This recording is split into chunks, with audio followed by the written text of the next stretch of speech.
yang namanya Ya, Tritunggal. dibungkus kan begitu kan? Dibungkus Oke, jadi satu. kamu dibungkus nggak Artinya, sama rohmu? saya ini manusia. Saya mau Isi tahu, roh. kamu ada satu atau ada tiga? Nah, tapi saya bukan Tuhan. Ya, nggak ada yang bilang kau Tuhan, sayang. Saya mau kasih analogi. Pinter dikit kau ya. Kau aja satu. Tadi saya sudah bilang, kenapa manusia itu juga disebut unit dari Tritunggal? Salam saudara yang dikasihi Tuhan, salam damai sejahtera bagi kita semua. Jumpa lagi bersama saya di channel ini. Pada kesempatan kali ini, saya ingin mengajak kita semua menyaksikan satu lagi video diskusi lintas iman yang menurut saya sangat seru teman-teman ya. Dan pastinya diskusi ini bisa menambah iman kekristenan kita. Ya, diskusi ini antara apologet Kristen yaitu saudara Agatha dengan seorang Bapak Islam. Yang dalam diskusi ini, Bapak Islam ini pertanyakan Tritunggal teman-teman ya. Siapa itu Yesus dan siapa itu Roh Kudus dan siapa itu Allah? Tuhannya Kristen itu satu atau tiga? Ya teman-teman, langsung saja kita simak videonya yang ada berikut ini. Dan silahkan disimak sampai selesai supaya kita semua tidak gagal paham. Berikut videonya. Silakan Om Burhan. Saya mau tanya. Sebenarnya Nyasar. Tuhan agama, mohon maaf, ini agamanya Kristen atau Katolik? Kristen itu ya, Katolik itu Kristen. Orang Kristen ya Kristen. Karena Kristen kan ada dua macam, ada Katolik, ada Gak Protestan. ada. Kristen itu satu macam, pengikut Kristus. Orang Tuhannya satu kok, Kristennya macam-macam. Oke, Tuhannya satu ya. Aha, betul. Yesus itu adalah Tuhan. Allah itu siapa? Allah itu hakikatnya Yesus. Hakikat. Iya. Tuhan itu gelarnya, hakikatnya Yesus ini Allah dan juga manusia. Kayak aku nih kan, Agatha itu siapa? Agatha itu cewek cantik, hakikatnya manusia. Gak ada yang bertentangan, dia guru. Gitu. Jadi kalau kau tanya, siapa Yesus? Itu Tuhan. Siapa Agatha? Guru, gelar. Nah, hakikatnya apa? Manusia kalau aku. Kalau Yesus hakikatnya apa? Allah dan manusia. Gelarnya Tuhan. Ternyata Tuhan punya gelar ya. Tuhan itu gelar. Tuhan itu gelar, bro. Tuhan itu bukan hakikat. Tuhan itu bukan zat. Tuhan itu gelar. Lalu Penguasa. Roh Kudus itu siapa? Nafas Allah.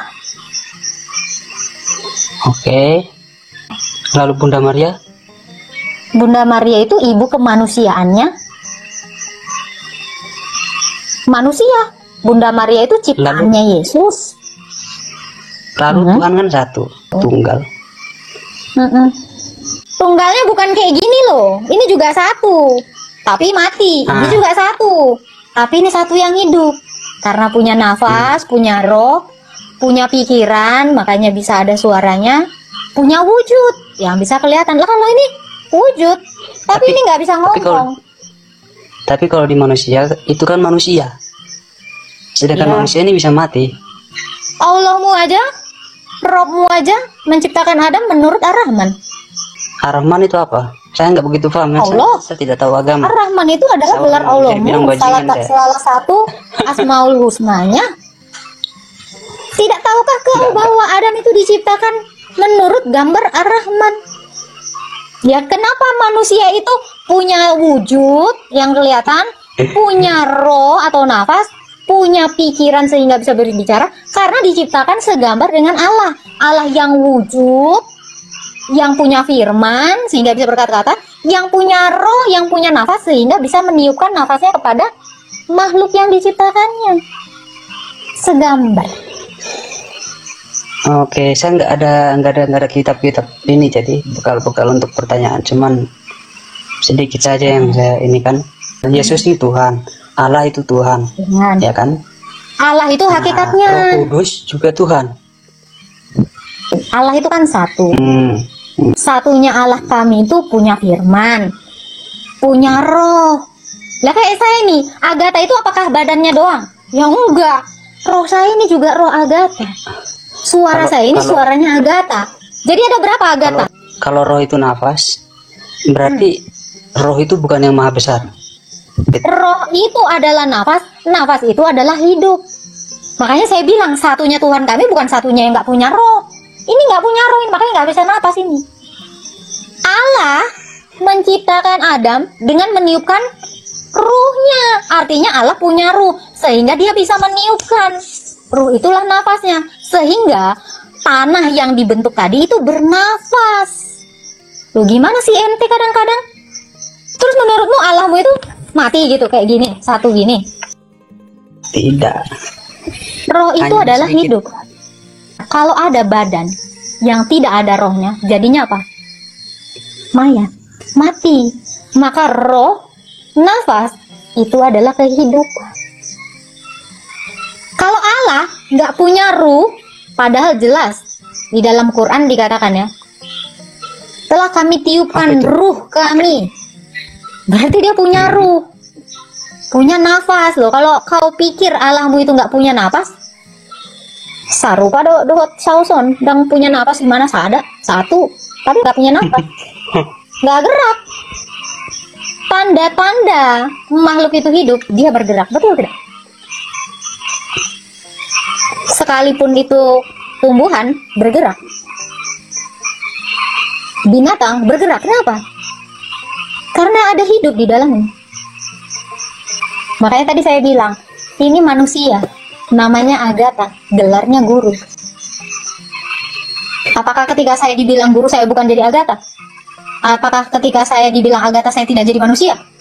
Berarti di sini menuju ke menuhankan manusia itu sendiri. Bukan loh. Diri itu sendiri. Bukan dong. Kan begitu kan? Loh, saya kan ngasih analogi nih loh, Burhanuddin. Tetapi Allah kami itu bukan manusia. Bilangan berapa saya lupa di perjanjian lama. Allah bukanlah manusia. Kami terima itu. Allah adalah terang. Kalau Iya, Allah adalah terang berarti bukan manusia. Allah adalah kasih. Ini ayat Alkitab semua. Berarti Allah kami manusia? Bukan.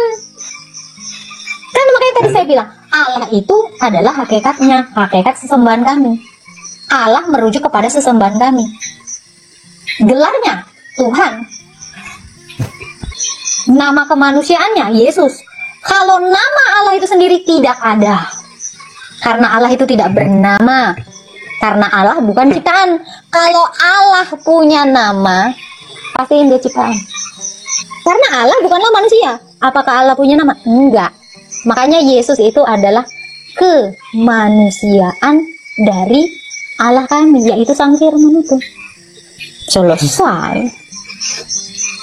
Jadi kalau ada menyembah sesuatu yang bernama, ya dia menyembah ciptaan. Karena Sang Pencipta itu nggak punya nama.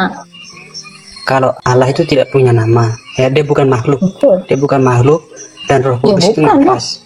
Yesus itu badan adalah Sang manusia Holy. itu sendiri. Yesus Kan itu begitu. kemanusiaannya. Nah, lalu yang disembah itu siapa? Allah yang yang nggak ada namanya, yang bukanlah manusia.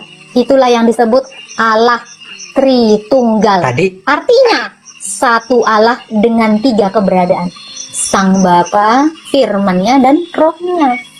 Satu Itu Allah. artinya- Tritunggal itu bicara satu Allah yang hidup. Karena dia punya firman dan roh. Allah kami itu, yaitu Bapa, itu punya firman, punya roh. Itu yang namanya Tritunggal. Tiga realita. Bapa ini adalah Allah kami.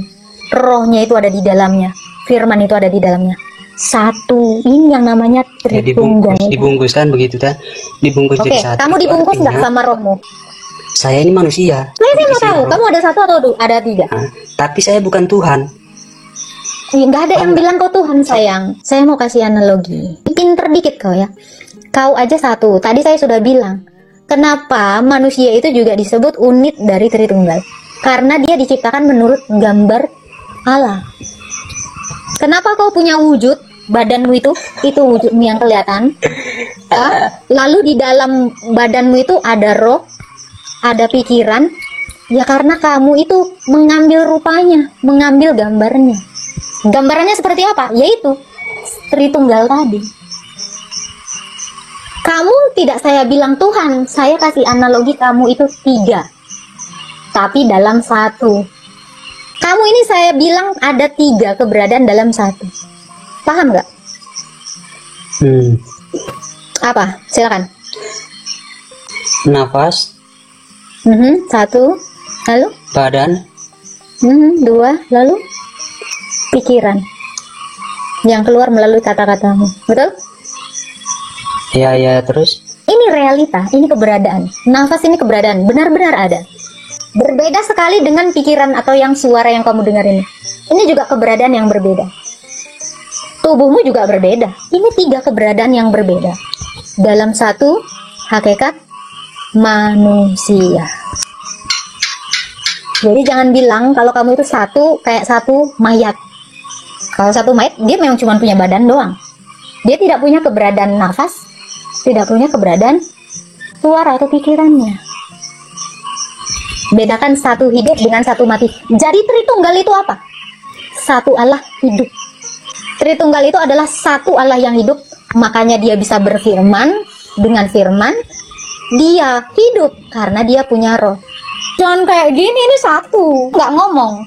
Jadi jangan bangga kalau Allahmu itu tauhid, tapi entah apa yang ditauhidin satu, tapi satu mati. Satu nggak punya roh, satu nggak punya firman. Sekarang begini, tadi bilangnya saya ini ada 3 kan? Ada 3 keberadaan kan dalam nafas, satu pikiran, dan jasad ini kan? Pertanyaan saya, siapa menciptakan langit dengan bumi? Allah dengan firmannya dan rohnya itu Allah yang hidup tadi, Allah Tritunggal. Cara dia menciptakan gimana? Saya kasih tahu. Berfirman Allah, Kejadian 1. Roh Allah menghidupkan apa yang dijadikan dengan firmannya tadi. Jadi Allah menciptakan segala sesuatu dengan firman dan roh. Coba kalau Allah, bagaimana dia menciptakan? Ingin kuasanya, nggak masuk. Karena dia mah kuasa, dia mah tahu. Nah, jangan, itu sama pertanyaannya gini. Gimana cara Agatha makan? Dengan niat. Apa itu jawaban? Saya agak lucu ya. Begitu orang Islam masuk, saya tanya, bagaimana Allah menciptakan? Mekanismenya seperti apa? Mereka nggak akan bisa jawab. Kenapa? Karena dalam Quran. Padahal, saya menjelaskan dengan terang sekali. Makanya Allah itu berfirman, kun. Berarti ada firman yang keluar, ada perkataan yang keluar, karena dia punya firman. Allah Tritunggal loh, bukan Allahmu.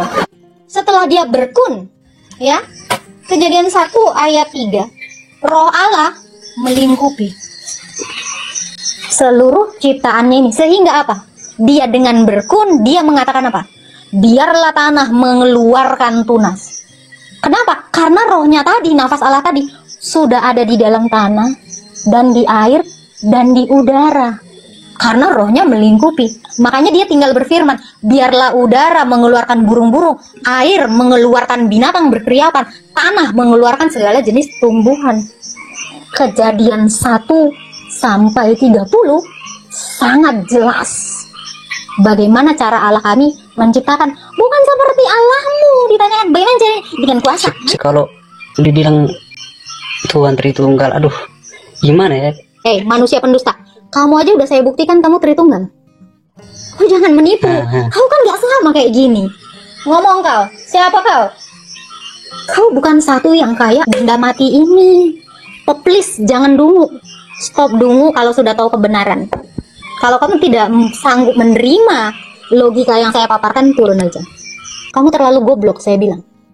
Kamu sudah menerima logika saya, tapi kamu tolak mentah-mentah. Kenapa? Ya karena kamu memang pengennya idiot. Botol. Saya udah bilang, saya satu. Ini satu. Di dalam otak kalian, satu tambah satu, 3. Ini satu tapi nggak bisa ngomong, saya satu bisa ngomong. Ada satu yang berbeda di sini. Saya sudah jelaskan, Allahnya orang Kristen itu berapa? 1. Makanya triados una substantia. 3 realita dalam satu hakikat. Jadi Allahnya orang Kristen itu ada berapa? 1 yang hidup. Sama seperti saya 1. Tapi ada 3 keberadaan yang berbeda dalam satu hakikat manusia. Tolong jangan dungu, jangan bicara Tuhan kalau kamu hakikat manusia aja masih dungu. Di dalam Quranmu dikatakan, kalau kamu ingin mengenal Allah, kenali dulu dirimu. Maksud Tuhan itu supaya kau tahu bahwa kau itu jadi unit Tritunggal. Jangan goblok.